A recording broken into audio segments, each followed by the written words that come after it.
Dear students, आज हम लोग इस लेक्चर में ये बताने वाले हैं कि आप लोग कैसे एक रणनीति बनाएंगे ताकि ट्वेल्थ में आप अच्छे मार्क्स ला सके मैथ में। ठीक है ना। तो जैसे मैं मैथ का बता रहा हूँ वैसे आपको केमिस्ट्री के बताऊँगा, फिजिक्स के बताऊँगा, हिंदी के बताऊँगा। ठीक है ना।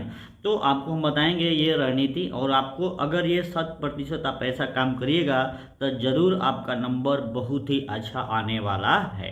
ठीक है। तो चलिए शुरुआत करते हैं। शुरुआत ये है, देखिए कि क्लास 12th बोर्ड की तैयारी मात्र 60 दिन में करना एक चुनौतीपूर्ण है लेकिन संभव काम है।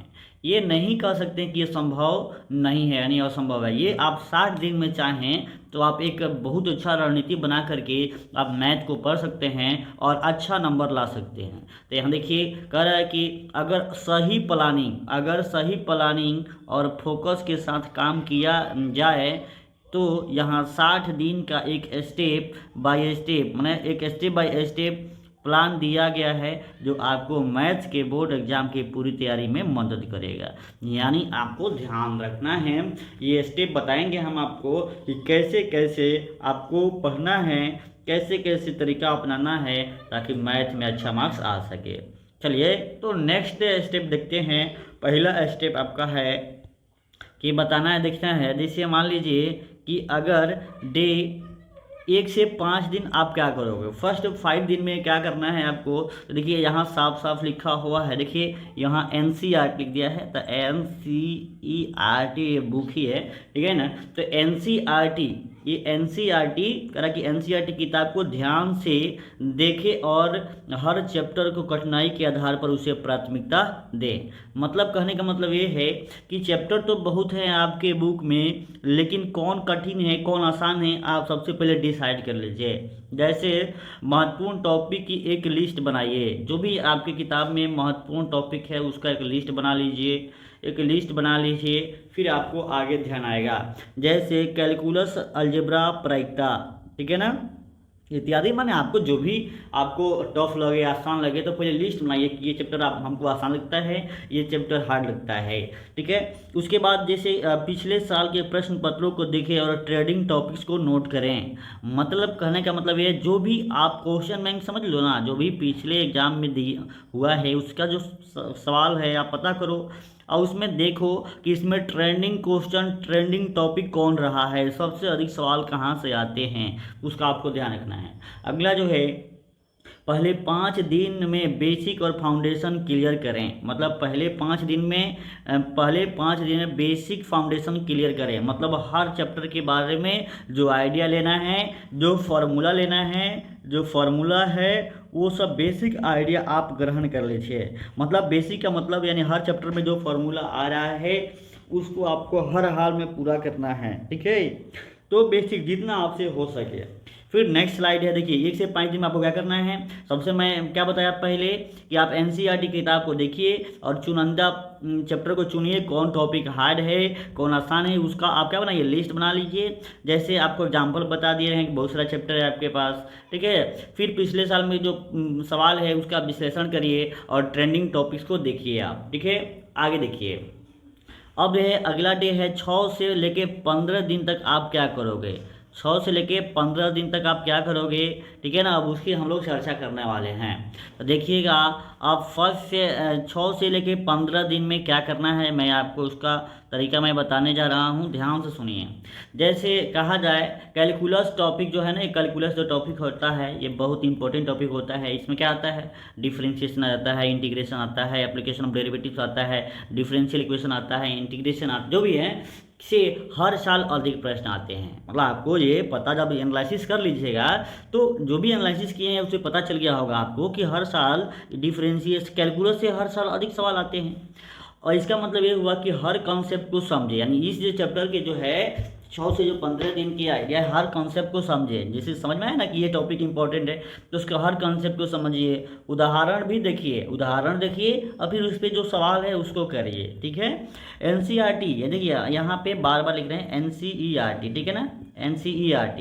तो NCERT के जो भी सवाल है ना, NCERT के साथ पिछले बोर्ड एग्जाम के सवालों को सॉल्व करें। एनसीईआरटी को करना ही करना है, ठीक है, एनसीईआरटी को करना ही करना है। उसके साथ किसको करना है बताइए, उसके साथ आपको जो भी एनसीईआरटी है, एनसीईआरटी के द्वारा जो सवाल एग्जाम पर उसको करिए। फिर जो इसी आधार पे जो प्रश्न पूछा गया है क्वेश्चन बैंक का उसका करिए, ठीक है ना। रिवीजन और प्रैक्टिस दोनों पर फोकस करना अनिवार्य है, ठीक है ना।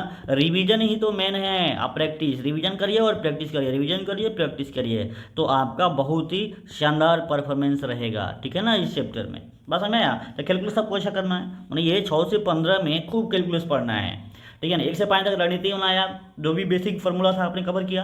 6 से 15 तक यानी 6 से लेके यानी सातवां दिन से लेके 15 दिन तक आपको क्या करना है, पूरा कैलकुलस को रगड़ जाना है। जैसे differentiation, integration, application of derivative, differential equation, ठीक है ना। इस प्रकार से आपको ध्यान देना है, ठीक है, समझ में है ना। अगला देखिए, अब 15 से लेके, अब अगला जो है आपका टॉपिक 15 से लेके 16 से लेके आगे 25 तक, 16 से लेकर 25 तक जो आइडिया है उसके बारे में हम लोग चर्चा करने वाले हैं। ध्यान से देख लीजिए, ठीक है। ये क्या है आइडिया, तो देखिए अब कैलकुलस की बात हो गई, अब आई मैट्रिक्स और डिटर्मिनेंट की, ठीक है ना। मैट्रिक्स और डिटर्मिनेंट की जो बात आई, मैट्रिक्स और डिटर्मिनेंट की बात में हम क्या करेंगे, कह रहे हैं कि मैट्रिक्स और डिटर्मिनेंट को अच्छे से कवर करें, क्योंकि ये चैप्टर्स स्कोर करने में आसानी होते हैं। इस चैप्टर में स्कोर करना बड़ा आसान होता है, ठीक है ना, क्योंकि ये चैप्टर मार्क्स स्कोर करने में आसान होते हैं। ये खैर जो घटाव होता है, गुना भाग होता है, तो आपको पता है ना, अलजेब्रा में पढ़ने में बच्चा सबको बहुत अच्छा लगता है, तो ये आपको कवर करने हैं। कैलकुलस थोड़ा सा टफ हो गया और उसे आसान हो गया, तो इसको भी हम लोग को कवर कर लेना है। अब 16 से लेकर 25 तक मैट्रिक्स डिटर्मिनेंट, देखिए ऐसे पढ़िएगा ना, इतना आसान हो जाएगा मैथमेटिक्स, मतलब कि समझ लो, आप विश्वास करो कि आप ऐसे करोगे हर दिन तो आपका बहुत अच्छा से मैथ बीत जाएगा। इसी प्रकार से हम केमिस्ट्री का भी हम आपको बताएंगे कि कैसे कैसे चैप्टर को कवर करना है, पहले चैप्टर को कौन पढ़ना है, उसके बाद कौन पढ़ना है, ठीक है। देखिए जैसे मान लीजिए अलजेब्रा के मुख्य टॉपिक्स, अब क्या आता है, अलजेब्रा जो है मैंने मैट्रिक्स और डिटर्मिनेंट किसका, अलजेब्रा का पार्ट होता है। तो अलजेब्रा के जो टॉपिक होते हैं क्या है, जैसे कुछ इसी क्या जब इसका यूज होता है, बाइनोमियल थ्योरम का यूज कहाँ होता है, प्रायिकता में हो जाता है। अगर हो सके तो अगर आपको ये पढ़ना है तो ये भी दोनों कवर कर लीजिएगा, और एनसीईआरटी के सवाल को रिवाइज करें, ठीक है ना, और सारे प्रश्न को हल करें, ठीक है।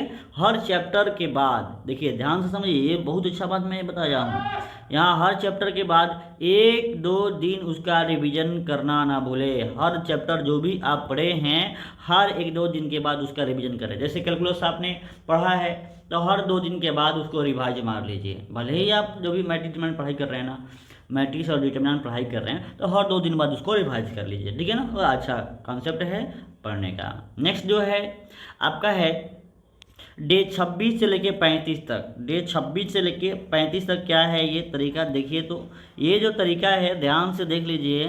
26 से लेकर 35 तक आपको क्या करना है, अभी इसके बारे में चर्चा करेंगे हम लोग।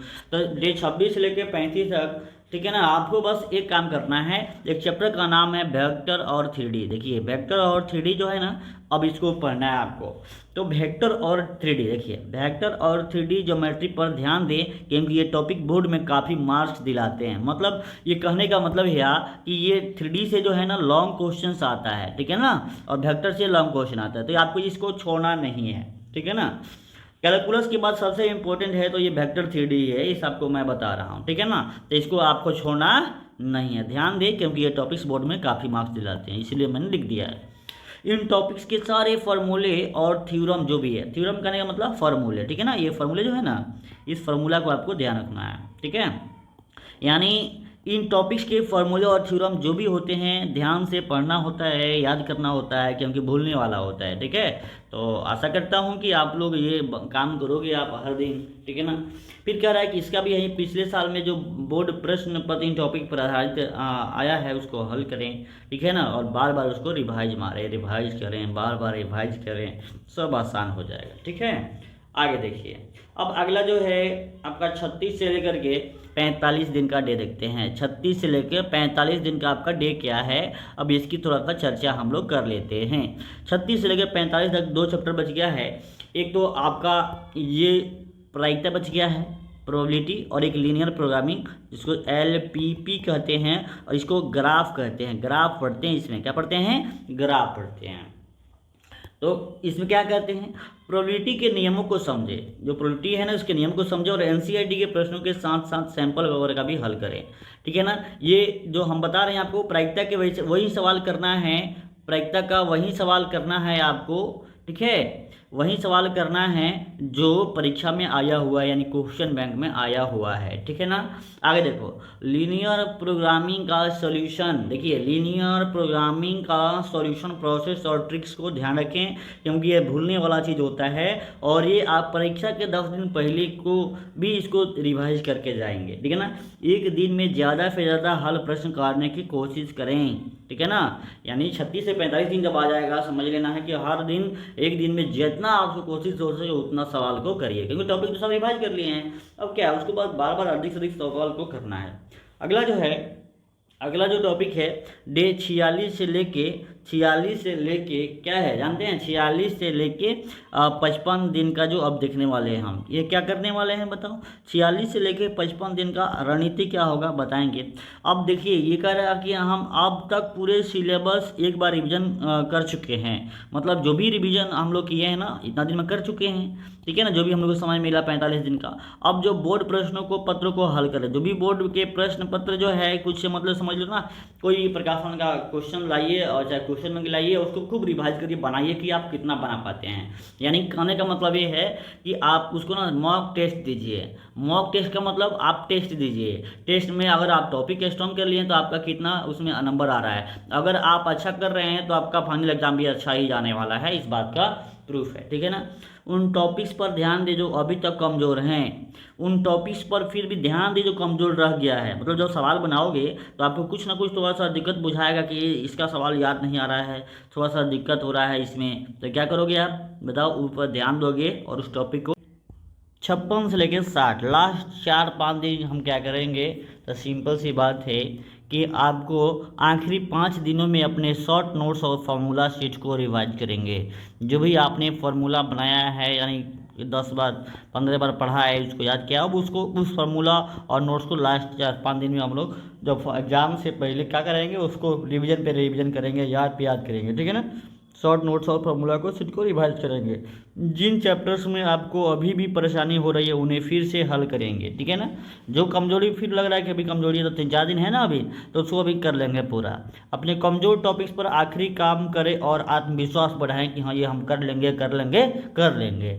फिर कुछ टिप्स में आपको दिया जा रहा है, उस टिप्स पे काम करिएगा आप। जैसे टाइम टेबल बनाइएगा, टाइम टेबल बनाएं और उसे फॉलो करें। मतलब जो भी है अब अभी से शुरुआत से ही है, टाइम टेबल ज़रूर बनाएं, कैसे क्या काम करना है, कब पढ़ना है, कब खेलना है, जो भी है। रोज़ाना कम से कम 2 घंटे मैथ्स को ज़रूर दें, रोज़ाना 2 या 3 घंटे मैथ्स को ज़रूर ही दें, क्योंकि सब सब्जेक्ट है, लेकिन रोज़ाना 2 से 3 घंटा, हम तो 3 घंटा ही कहेंगे, मैथ को खूब दीजिए आप टाइम।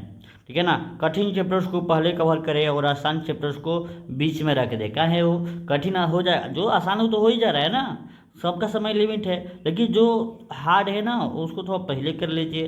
ठीक है, इस बात को ध्यान रखना है। प्रैक्टिस से ही सफलता मिलेगी, इसलिए जितना हो सके उतना अभ्यास करें और उत्तर को लिखना सीखें। इस तरह से हम 4 दिन में क्लास 12 मैथ के सिलेबस को अच्छे तरह से कवर कर सकते हैं और आसानी के साथ हम लोग उसको कर सकते हैं। ठीक है, इस प्रकार से आपको हम बताने